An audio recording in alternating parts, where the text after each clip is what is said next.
And first up, I'd like to introduce the awesome Nicole Jameson, who I'm sure many of us know from social media. Nick lives on Darrawal country, which is Wollongong based, and she is a mother of 4. While completing her Masters of International Public Health, she developed an interest in maternal and child health advocacy and worked in health policy research before leaving the paid workforce due to maternity discrimination. Nicole combines mother work, I love that term, with various woman-centred volunteer roles and writes about breastfeeding and feminist motherhood at her blog, Full Cream, which you should follow because it's awesome. We have a few questions we're going to ask our participants tonight, and I'd like to start, Nick, by asking you the details of the area in which you advocate for women's sex-based rights. Hello, I'm Nicole. Thanks for having me. So my activities advocating for women's sex-based rights are quite closely woven to my own experiences of motherhood.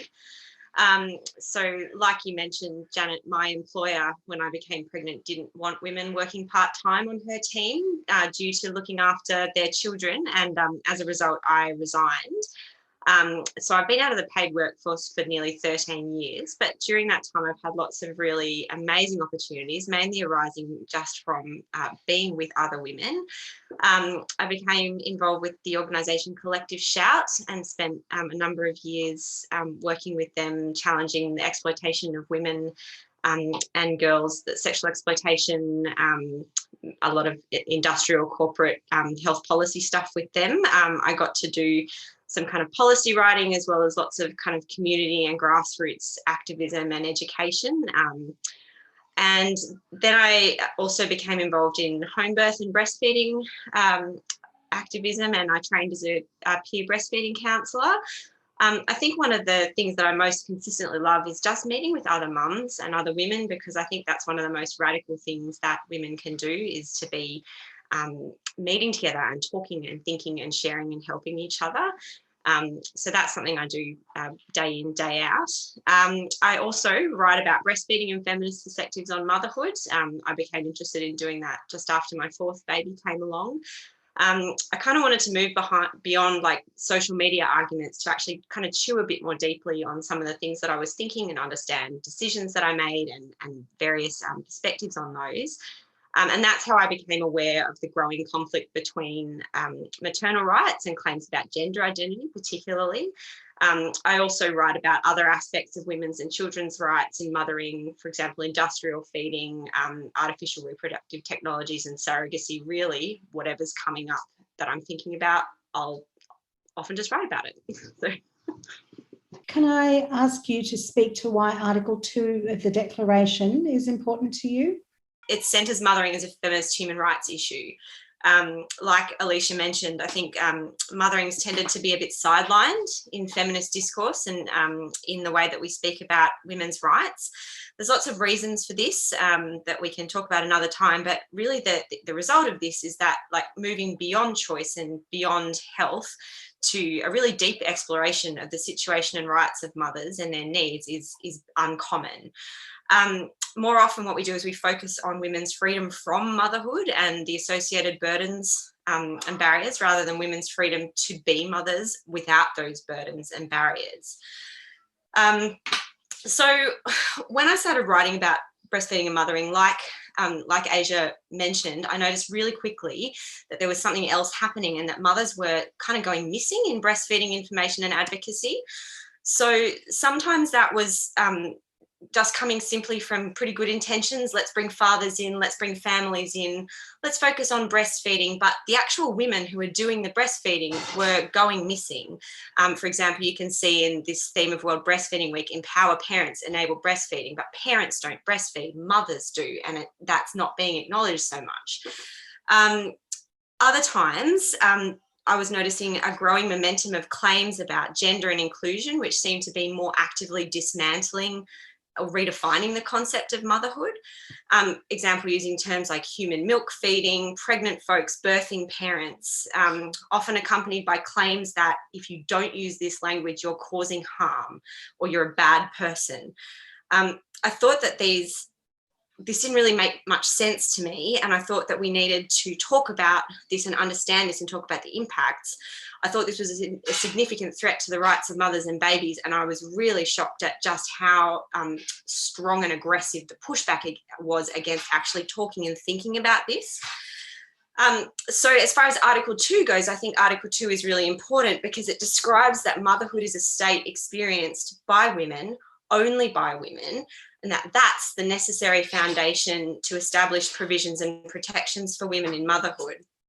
So in terms of what a mother actually means, mother is actually already a diverse and inclusive term, and this is a really great image created by Dr. Carleen Gribble, looking at which depicts a broad diversity of situations in which a woman would be considered a mother in terms of her relationship to a child.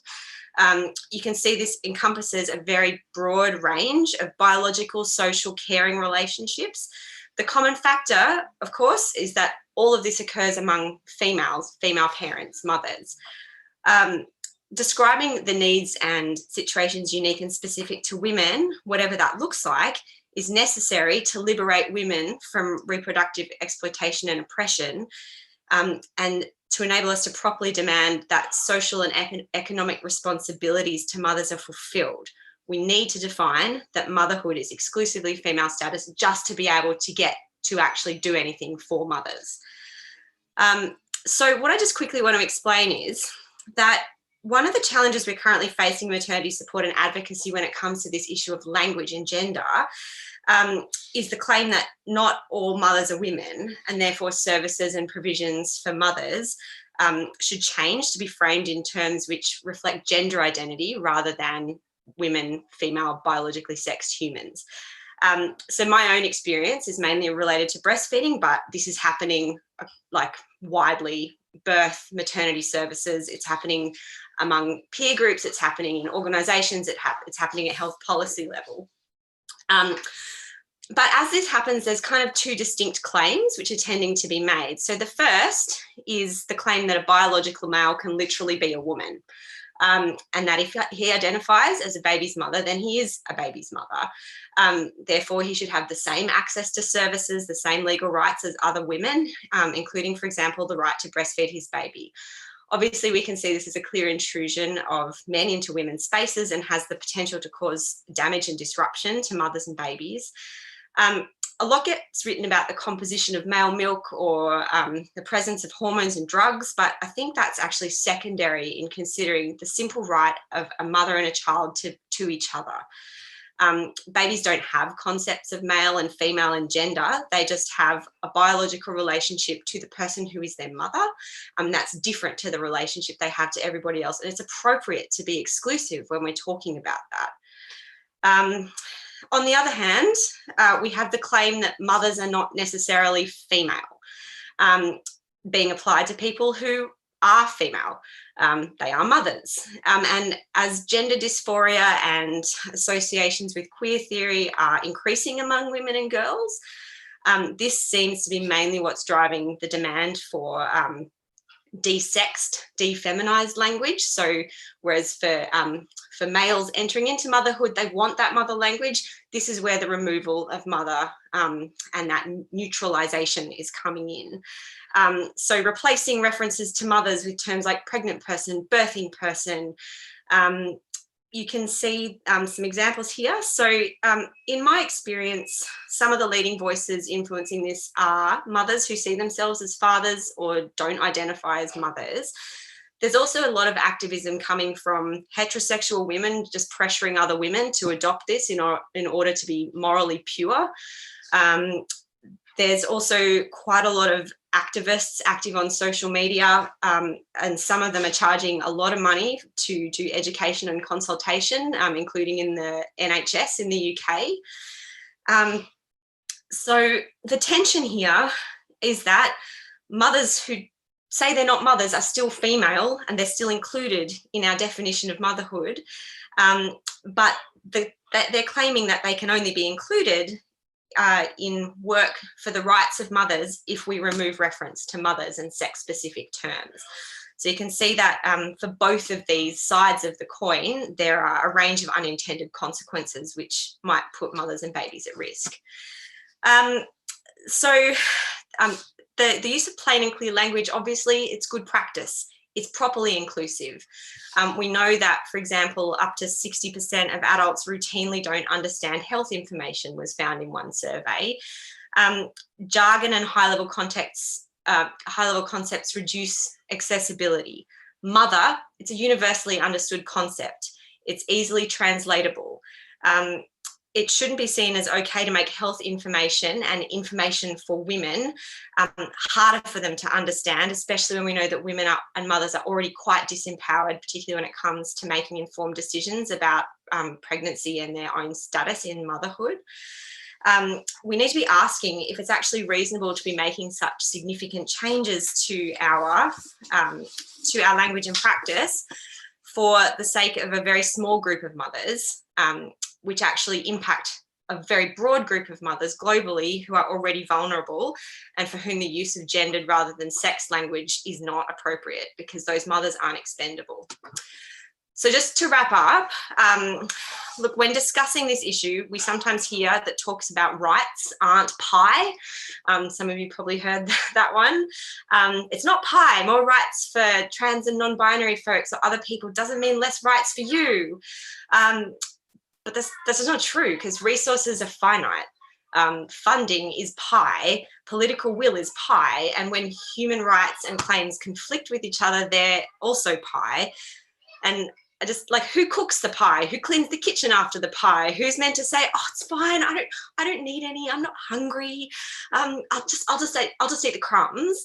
Well, I think women and mothers need to get a big enough slice. We're not getting that already, and it's coming greatly to the detriment of women's well-being and children's well-being around the world, and has for all of history, and it needs to change. And in order to do that, we need to secure the human rights of women as females. Suggestions you may have for future directions, campaigns, ways for attendees to get involved? I've got a wish list as long as my arm, but I think probably at the top of it is just having a bit more room for mothers in feminist work, which means making room for children as well. Because mums, like women, shouldn't have to wait until their children can be left behind to participate and have a voice in this. And it's not deliberate, but sometimes it's just harder for mothers to attend. So removing barriers for women to participate in feminist work is really important when we're mothers. The other thing I'd say is that I think, like, when it comes to some of the really outrageous language stuff that we hear, or the appropriation of motherhood, I think I would love to see this being taken to the next step as an opportunity to actually take more control of the discussion and direct it towards an understanding of what this language actually means, like in terms of those impacts.